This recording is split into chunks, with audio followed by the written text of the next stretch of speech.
Bien, bonjour à tous. Je vais vous présenter un arrêt de la Cour d'appel de Paris du 10 septembre 2014 dans le cadre de cette nouvelle chronique de jurisprudence de la franchise du cabinet Gouache Avocat.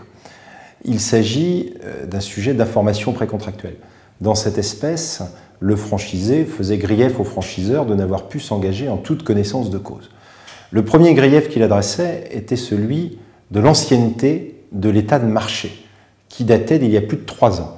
Et en effet, la Cour estime que cet état de marché était trop ancien pour comporter des informations sincères permettant au franchisé de s'engager en toute connaissance de cause.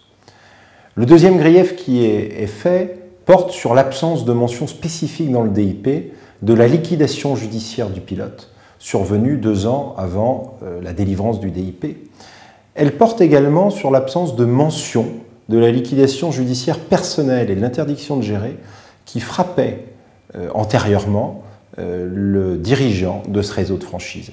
Ces informations ont été jugées substantielles par la Cour qui a estimé que le franchisé devait en avoir connaissance pour pouvoir s'engager en toute connaissance de cause.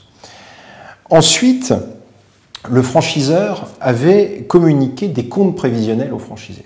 Dans cette espèce, la Cour d'appel relève le caractère tout à fait générique des comptes qui ont été produits, leur caractère standardisé, s'appuyant sur le fait que d'autres franchisés avaient reçu exactement les mêmes prévisionnels pour des villes qui ne présentaient pas du tout les mêmes caractéristiques de population et de marché.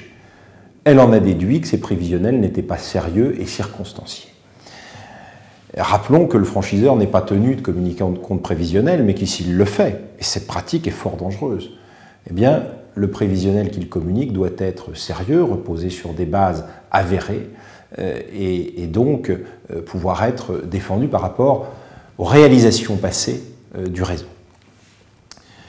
Par conséquent, la Cour d'appel de Paris prononce la nullité du contrat de franchise sur le fondement du vice du consentement, estimant que le franchisé a été trompé par réticence dolosive ou par communication, cette fois-ci positivement, d'informations erronées. Elle rejette en revanche la demande de nullité que formait le franchisé sur l'absence de savoir-faire, ou en tout cas l'absence de qualité du savoir-faire, qui ne serait pas suffisamment substantielle. Et à cet égard, il est intéressant de remarquer que la Cour reproche finalement au franchisé, pour le déclarer mal fondé, de n'avoir formulé aucun grief pendant plus de 3 années d'exécution. Ce faisant, elle le déboute, estimant d'ailleurs que le grief n'est pas rapporté. Voilà donc un arrêt intéressant qui rappelle les grandes règles prévalant sur l'admission par les juridictions d'un vice du consentement. Je vous remercie pour votre attention et je vous dis à bientôt pour une prochaine chronique de jurisprudence.